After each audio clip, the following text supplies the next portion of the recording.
Ano nga ba ang dapat gawin kung sakaling nagkakaroon ng issue sa pag-transfer dito sa Metrobank gamit ang ibang bangko katulad ng Metrobank o iba pa? Pag-usapan natin. By the way, kung first time mo sa channel na to and gusto mo pa ng mga online tutorial videos katulad nito, please click the subscribe button.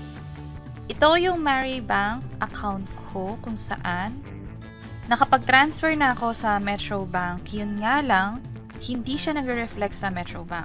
Transaction history to today, December 7, nabawasan na ako ng 100 or napasa ko na siya from Metrobank to Metrobank. Yun nga lang, kapag i-check ko yung sa Metrobank ko, dito sa transaction history, nagkakaroon ako ng error dahil ang latest transaction ko dito ay nung June 13 pa. So clearly, hindi na-transfer na maayos. I-double check natin. Nasa 2739 yung balanse ko dito. Ang gagawin ko, mag-transfer ulit ako sa Metrobank. Nakasave na siya sa list ko. So ilalagay ko na lang yung amount. Type ko tong done. And then next ko to. Napaka-convenient sa akin or napaka-laking tipid kapag Metrobank yung ginagamit ko kasi free transfer every week or merong 15 transfers per week. So, libre yung pag-transfer hanggat hindi ko pa na-utilize or na-maximize yung 15 transfer nga kada linggo. Confirm natin. And then yung PIN code.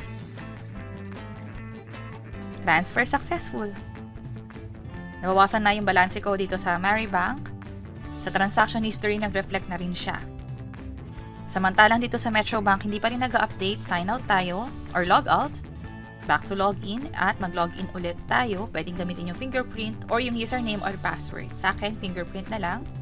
Hintayin ko mag-update yung deposits. Ito siya, hindi pa rin nag-reflect yung tin-transfer natin. Para sa transaction history, yun pa rin, June pa rin yung latest dito. Dapat meron ng transfer ng December 7. From here, i-check natin kung sa Metrobank ba yung problema or baka naman sa Metrobank. So, yun yung step 1 na gagawin ninyo. I-identify kung saan yung problema para doon na lang din kayo tatawag mismo. Baka kailangan mag-report sa Metrobank or baka sa Metrobank. Kapag Metrobank, mag-transfer ako sa ibang account. Try natin tong PayMaya account ko. So, mag-login na ako sa PayMaya. Nasa 8596 yung balanse. So, mag-transfer ako ng 10. Confirm tayo. And then sa PIN, tapos na. Transfer successful. At mula dito, mapapansin natin na wala sa Metrobank yung problema. Na-isolate natin na most likely nasa Metrobank yung naging issue.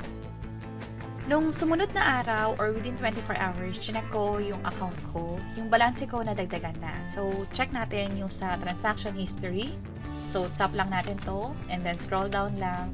Andito na, pumasok na yung una kong attempt na 10 pesos. Ito yung hindi din pumasok. Tapos nag-transfer ako ng 100, hindi din pumasok. Also, no 20, hindi din. Pero, nung tinry ko nga sa ibang bangko, yung Metrobank to other bank, okay naman. So, from here, na-verify natin na sa Metrobank talaga yung naging problema. At tumawag pa ba ako sa Metrobank? Hindi na. Balak ko sana tumawag. Pero, bago ko gawin yun, check ko muna yung Metrobank app at clearly, pumasok na nga yung perang tin-transfer ko. So, sa inyo, pwede nyo ring gawin yung pag-transfer online ng maliit na amount muna to check kung papasok ba talaga o hindi. Lalo kung free transfer lang naman.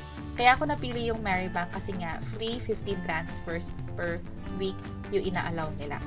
And from there, na-test ko na yung 10 pesos hindi pumasok. So, hindi ko in-attempt yung mas malaking amount. 100 pesos, although medyo malaki na to para sa akin, tinry ko pa din, hindi pa rin pumasok. Pati yung 20, for the sake of tutorial, tinry natin, hindi pa rin pumasok. So, after ko ma-confirm na successful na nga yung pag-transfer, doon na ako nag-transfer ng desired amount talaga na gustong ipadala sa Metrobank account.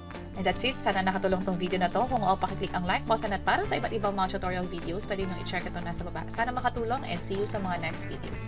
Bye-bye!